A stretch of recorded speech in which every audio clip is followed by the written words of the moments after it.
Salut à tous, j'espère que vous allez bien. On enchaîne avec aujourd'hui une vidéo pour un entraînement de capoeira avec du matériel, en l'occurrence ici. On a une chaise, donc nous allons nous entraîner à la capoeira, aux attaques, défense, déplacements, acrobatie, avec une chaise comme partenaire. Donc je vais vous donner des idées par rapport à ça, qu'est-ce qui est intéressant de travailler, comment vous pouvez exploiter la géométrie de cet objet, de la chaise, pour pouvoir pratiquer votre capoeira. Donc là, vous avez déjà fait un échauffement. Si vous n'avez pas encore d'idée d'échauffement, n'hésitez pas à reprendre les vidéos précédentes où j'ai déjà proposé des échauffements dans ce même lieu. Vous reprenez cette routine pour bien vous échauffer avant de commencer. Il faut toujours bien s'échauffer. Et après, on y va donc pour un entraînement de capoeira avec la cadeira, donc avec votre chaise. Allez, c'est parti, on y va, motivé.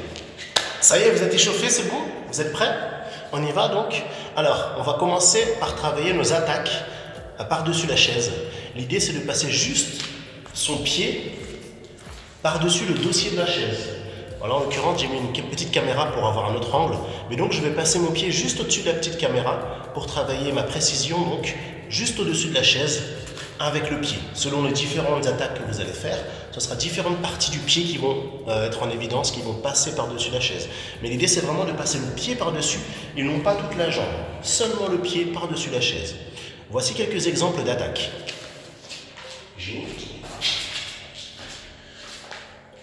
Meia de frente, queixada, meia de passo, armada, martelo, benzo, gancho, rabo de raia, martelo de chão, pisão, armada com martelo, martelo botão da armada, e les enchaînements éventuellement, martelo de chão também.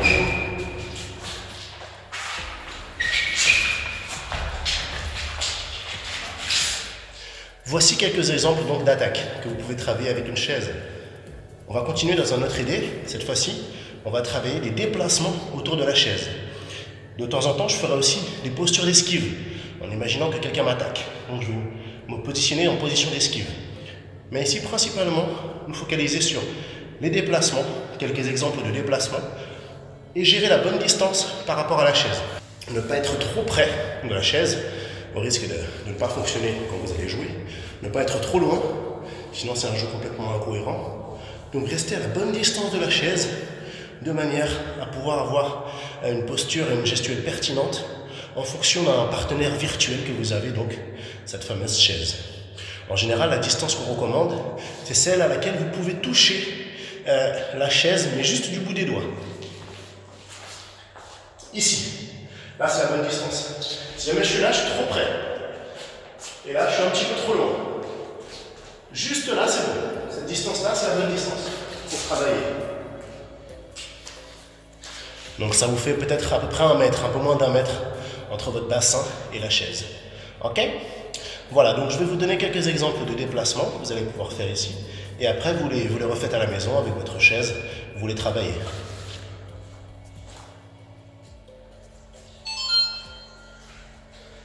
Ici, génial.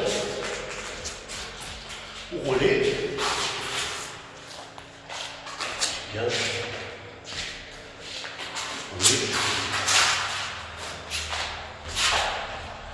Ça va faire un petit pas chasser sur le côté ici. On va chasser. C'est là. On déplace. Là ici. Décide. Croc. Négatif. Rouler. Décide là-bas. Croc négatif. Rouler. Giro. Un déplacement un peu plus élaboré ici. Mais rouler. Négatif. Croc. Ça dit rouler. En haut. On arrive. Ação pelas costas.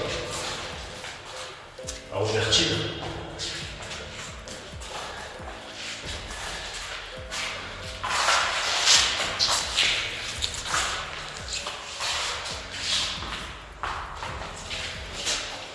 Alors ça va? Vous avez réussi les quelques déplacements? Super. Donc dans ce genre de contexte, n'hésitez pas à vous-même créer vos propres séquences en y additionnant les attaques, les défenses, les déplacements, éventuellement les acrobaties, pour pouvoir imaginer un jeu virtuel que vous faites par rapport à une chaise. Vous imaginez que la chaise produit des actions et des réactions par rapport à vous et vous interagissez avec elle en gérant la bonne distance. Donc voilà, c'est un entraînement d'entretien qu'on peut faire pour garder la bonne distance, maintenir une bonne variété de notre vocabulaire, des mouvements qu'on va proposer au-dessus de la chaise et de tourner autour aussi. Il ne faut pas hésiter à tourner autour de la chaise avec le mouvement. Donc je vais vous proposer quelques séquences qui sont déjà préparées afin que vous puissiez les travailler à la maison pour vous donner des exemples, des séquences déjà préétablies. Et puis après, vous pourrez créer les vôtres. Et aussi, pourquoi pas, réutiliser le concept du fameux circuit. Vous travaillez pendant un certain laps de temps, vous avez un temps de récupération, vous passez à la deuxième séquence, etc., en reprenant à chaque fois différents exercices, donc sous forme de circuit, donc le circuit d'entraînement.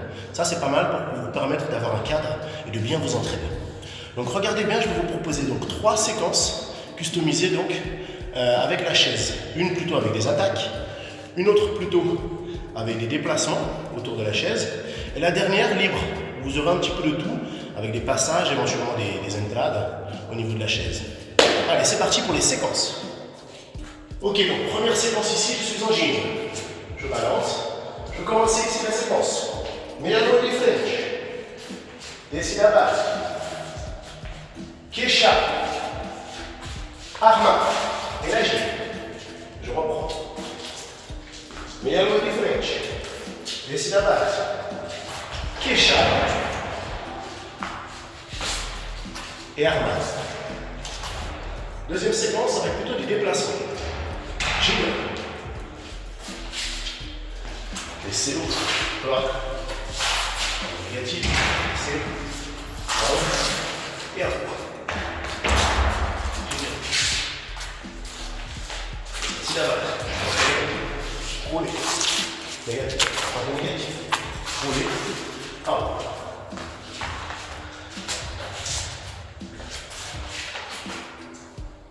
Voilà donc pour la deuxième séquence.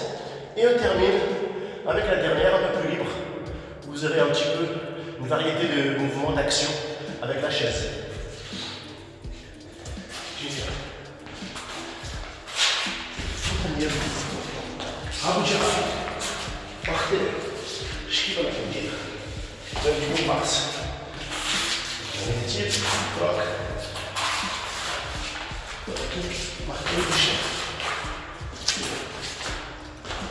Voilà pour les 3 idées de séquence. Donc il ne reste plus qu'à les travailler, soit sous forme de circuit, soit de les décomposer et de le reformuler à sa manière, en mettant en évidence le travail sur les mouvements que vous maîtrisez moins, pour pouvoir mieux les maîtriser, les travailler de chaque côté, à gauche et à droite, très important aussi.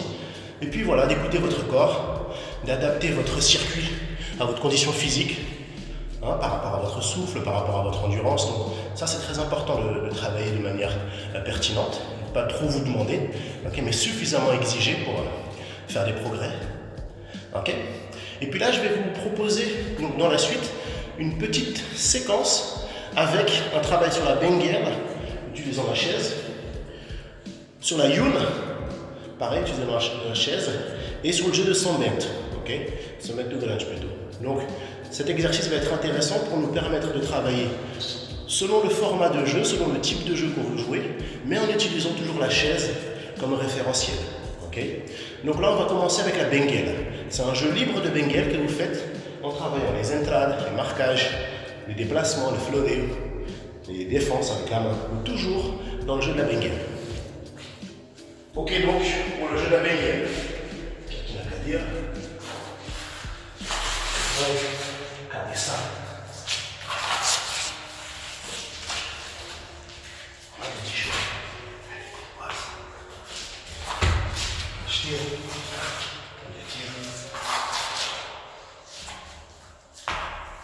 Passe. Et ça qui ouvre.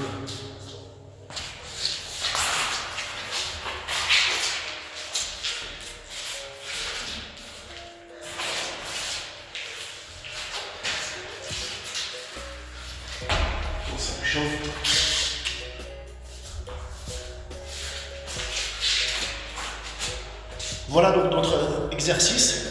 On travaille dans le thème de la benguel avec la chaise, en n'hésitant pas à aller chercher les pieds de la chaise, le dossier, marquer en attaque, marquer en marquage, faire des fleurets, des acrobaties, vous déplacer, donc produire un jeu plutôt varié, mais en tournant toujours avec la chaise. Ne pas trop s'éloigner non plus de la chaise. Ok? Deuxième exercice, plutôt pour le jeu de Yun. Donc là, je vais travailler dans la gestuelle de Yun, mais avec la chaise.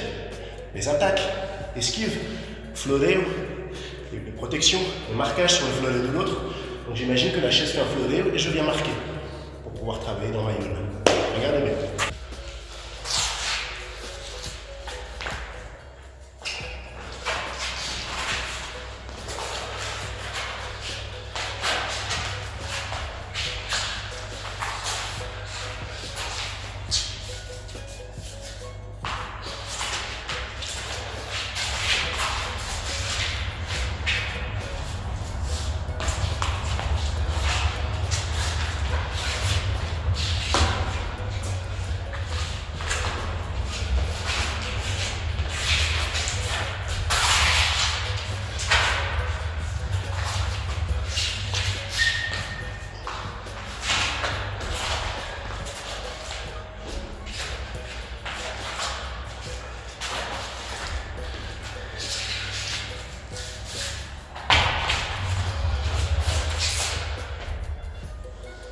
Ok pour le jeu de la Yun.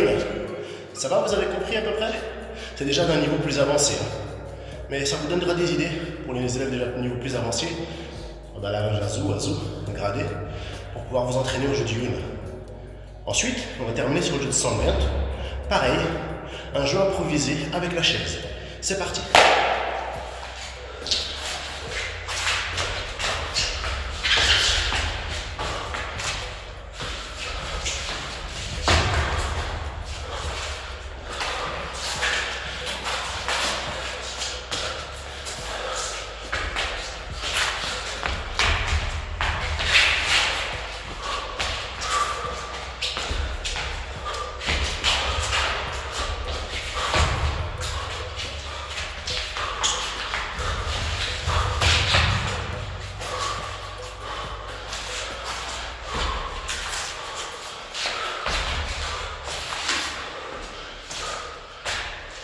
Voilà donc pour l'entraînement du jour, en utilisation d'une chaise et de travailler le mouvement de capoeira avec la bonne distance, de travailler tout ceci de manière continue, éventuellement sous forme de circuit, et catégoriser sous forme de type de jeu que vous souhaitez bosser.